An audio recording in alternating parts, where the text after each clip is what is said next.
ख्रीस्त में प्यारे भाइयों एवं बहनों, ईश्वर ने हम सबों को बुलाया है, इसलिए हमें इस बुलावे के अनुसार आचरण करना है, यानी हमें उदार बनना है। आज के पहले पाठ और सुसमाचार में रोटियों के जिन चमत्कारों का वर्णन मिलता है, ये ईश्वर के प्रेम एवं उदार का चिन्ह है, जो पुराने विधान में मूसा द्वारा इस्राएलियों को लाल समुद्र पार करने से संबंधित है। पुराने विधान में भीड़ लाल सागर को पार किया और आज के सुसमाचार में यीशु गलीलिया झील को पार करते हैं। एक बड़ी भीड़ मूसा के पीछे पीछे चलती है। इस नए विधान में एक बड़ी भीड़ यीशु का अनुसरण करती है। पुराने विधान में मूसा पर्वत पर चढ़ जाता है और यीशु जो नया मूसा है भी पर्वत पर चढ़ जाता है।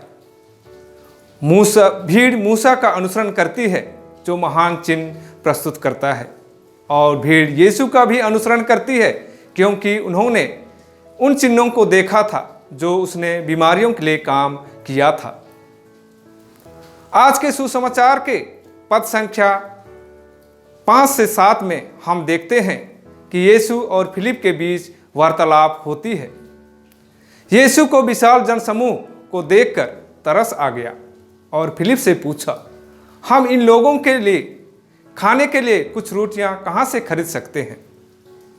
पुराने विधान में मूसा ने लोगों के लिए भोजन प्राप्त किया। यीशु स्वयं वही चीज प्रदान करेगा, लेकिन फिलिप ने पवित्र शास्त्र के प्रकाश में स्थिति को देखने के बजाय मानवीय दृष्टिकोण से देखा और उत्तर दिया, 200 दिनार रोटियां खरीदने के लिए पर्याप्त नहीं है। फिलिप समस्या से अवगत हैं, लेकिन उससे हल करने में अपनी असमर्थता जताते हैं। वह शिकायत करता है लेकिन कोई समाधान प्रस्तुत नहीं करता है। ठीक इसके विपरीत अंद्रियास शिकायत करने के बजाय समाधान चाहता है। इसलिए वह यीशु से कहता है, यहाँ एक लड़के के पास जौ की 5 रोटियां और 2 मछलियां हैं। अंद्रियास ने क्यों कहा कि लड़के के पास 5 रोटियां और 2 मछलियां हैं?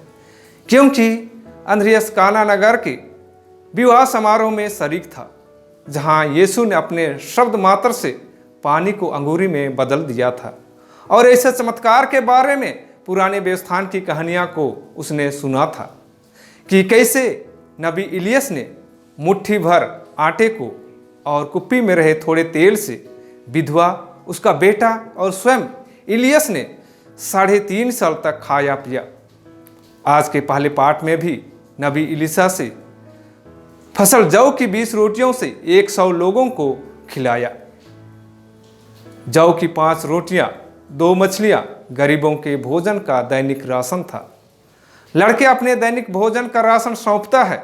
वह कह सकता था कि 5 रोटियां एवं 2 मछलियां इतने लोगों के लिए पर्याप्त नहीं है, लेकिन इतने लोगों को खिलाने के लिए देने की हिम्मत रखता है, क्योंकि उससे मालूम था कि रोटी और मछली समाप्त होने पर उसका पिताजी उसे फिर प्रदान करेगा।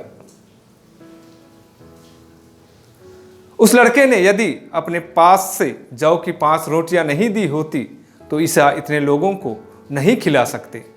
यद्यपि यीशु पत्थरों से भी रोटियां बना सकते थे, लेकिन यीशु ऐसा नहीं किया, क्योंकि वे चाहते हैं कि हम दूसरों के लिए कुछ त्याग करें और उदार बने, क्योंकि जहाँ ईश्वर की आशीष पड़ती है वहाँ बड़े से बड़े चमत्कार होते हैं। इसलिए हमें चाहिए कि हम उदार बने और थोड़ा दान करें, तो बहुत से लोगों की भूख मिट सकती है। आमीन।